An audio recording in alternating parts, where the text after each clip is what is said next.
করছেন কিনা জানি না। চিন্তা করতে পারেন একটা দেশের আইন ব্যবস্থা কতটা খারাপ হলে এমন ঘটনা ঘটে। জাস্ট চিন্তা করেন আপনারা। এটার এই ঘটনাটা ঘটে লক্ষ্মীপুরের জেলার রায়পুর ইউনিয়নের এই ঘটনাটা ঘটে। ঘটনাটা যতটুকু জানা যায়, একটা মা তার 3 সন্তানকে নিয়ে আগলে ধরে রেখে বেঁচে থাকতে চেয়েছিল, কিন্তু বাংলাদেশের এই আইন ব্যবস্থা তাদের বেঁচে থাকতে দেয় নাই। সে যেখানে ভাড়া থাকে ঠিক 1 বছর আগে ওইখানে একজন ভাড়াটিয়া ছিল অন্তর মজুমদার নামে, এবং সে যে কোনো একটা শত্রুতা পূর্ব একটা সমস্যার কারণে সে তাদেরকে খুন করে, নৃশংসভাবে প্রতিটা মানুষের গলা কেটে খুন করে। এমতো অবস্থায় সে যখন ঘর দিয়ে হাঁটাচলা করছিল তখন পাশের বাসার লোক দেখে যে ওই আগের ভাড়াটিয়াকে দেখে। তখন তার ভিতরে একটা অন্যরকম একটা কৌতূহল সৃষ্টি হয়, যে যদিও সম্ভবত সে কিছু জানে, তার ভিতর কৌতূহল সৃষ্টি হয় যে ওইখানে কী করছে। ও এমতো অবস্থায় সে প্রথমে দরজা আটকে তারপর এলাকার লোকজনকে ডাকে, এবং পরবর্তীতে যখন ঘরের ভিতরে ঢুকে এই নৃশংসতাকে দেখে তখন এই অন্তর মজুমদারকে গণপিটুনি দেয়, এবং ওইখান থেকে যখন হাসপাতালে নিয়ে যাওয়ার পথে সে মারা যায়। তো আমার এখানে কথা হচ্ছে, আমরা অহরহ দেখি বাংলাদেশে যে এই কাহিনী ঘটতে থাকে। কেন ঘটে? এটার পিছনে আসলে কী কাহিনী? আমি যতটুকু দেখলাম, যতটুকু বোঝার চেষ্টা করলাম, সেখানে থেকে আমি বুঝলাম যে বাংলাদেশে আইন ব্যবস্থার পিছনে খুব বেশি বড় দায়ী। আপনি চিন্তা করেন, আপনার সাথে কারো একজনের একটা সমস্যা, আপনি সমস্যাটা কোনো সমাধান করতে পারছেন না, সে আপনাকে স্ট্রেস দিচ্ছে, নাহলে আপনি যে কোনোভাবে তাকে মানে চেষ্টা করতেছেন, সে কোনোভাবেই মানতেছে না, সে সমস্যা লাগিয়ে দিতেছে। এখন আপনি নির্ভুল, আমি আপনার নির্ভুলতার পক্ষে আমি কথা বললাম, কিন্তু ওই ক্ষেত্রে যখন কোনো কিছু সমস্যার সমাধান হচ্ছে না তখন মানুষের ভিতর একটা চিন্তায় আসে, আচ্ছা আমি যদি ওই শেষ করে দিই তাহলে কি হতে পারে। সে চিন্তা করে যদি আমি শেষ করি তাহলে যদি আমার এই নিউজটা যদি ভাইরাল হয় তাহলে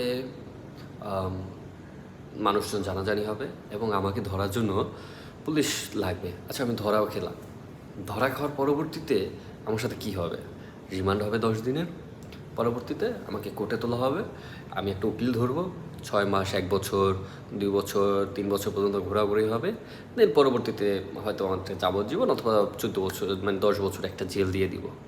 মৃত্যুদণ্ডও যদি দেয়, আমি যে কোনোভাবে ক্ষমতার পটবদল অথবা যে কোনো একটা পরিস্থিতিতে আমি ঠিকই বের হয়ে আসতে পারবো। মানে এই চিন্তাধারাটা বাংলাদেশের জনগণের মাঝে ঢুকে গেছে। আপনি বিশ্বাস করেন বা না করেন, বাংলাদেশে প্রায় প্রতিদিনই ফাঁসির আদেশ হইতেছে, কিন্তু ফাঁসি দেওয়া হইতেছে কয়টা এইটা আপনারা জানেন? আপনারা লাস্ট কবে শুনছেন বাংলাদেশে ফাঁসির আদেশ সম্পূর্ণ হয়েছে, যে ফাঁসি দেওয়া হয়েছে? সেই শুনেছিলাম রাজাকারদের, শেখ হাসিনা এভাবে ফাঁসি দেওয়া হয়েছে। যদিও ওইটা নিয়ে অনেক বিতর্ক আছে, কেউ রাজাকার না, যাক আমি ওই বিতর্কে যেতে চাই না। তো এইভাবে আপনারা কবে শুনেছেন? আমার মনে হয় না আপনারা তেমন একটা সচরাচর শুনেন। আমি তো শুনি না ভাই, আমার সামনে এরকম খবরও আসে না, হয়তো হইতে পারে চুপচারে 2-4টা। এখন এরকম যদি একটা দেশের ব্যবস্থা থাকে, আইন ব্যবস্থা থাকে, তাহলে ওই দেশের মানুষ কিভাবে ভয় পাবে আইনকে? যে দেশের মানুষ আইনকে ভয় পায় না, সেই দেশের মানুষ কিভাবে আপনার নিজে আইন তুলবে না হাতে? রাস্তাঘাট এইখানে সেইখানে যে কোনো জায়গায় মানুষজন নিজের হাতে আইন তুলে নিতেছে। কারণ আইনের যে তো পরিমাণে ফাঁকফোকর, মানে আইন আপনার যদি আদেশও হয় আদালতে, সেই আদেশটাকে এই হাইকোর্টের এটা কইরা সেটা কইরা নানান ধরনের। আপনাদের একটা ছোট্ট একটা ইনফরমেশন দিই, আসিয়া তো এখনও অবধি ফাঁসি কার্যক্রম করে নাই। তারপরে যে রামিসার হত্যাটা, তো তোমাদের প্রধানমন্ত্রী তারেক রহমান সে বলেছিল যে 1 মাসের ভিতরে, 30 দিনের ভিতরে, অথবা মেনে নিলাম 30 কার্য দিবসের ভিতরে ফাঁসি নিশ্চিত করবে। কয়দিন আজকে প্রায় 32 দিন কি 33 দিন হয়ে গেছে, মানে আপনার যে কার্য দিবস আর কি, যেটাকে বলে বাংলাদেশের ভাষায় কর্মদিবস আর কি। সো এখন অবধি হয় নাই। তো আপনারা কী ভাবেন যে এই যে 4টা খুন এরও কি হবে? পসিবল না বাংলাদেশে। আমি খুবই ফ্রাস্ট্রেটেড বাংলাদেশের আইনের দিক দিয়ে। বাংলাদেশের অনেক অর্জন আছে, কিন্তু এই আইনের অর্জনটা বাংলাদেশে কি আছে এখন অবধি?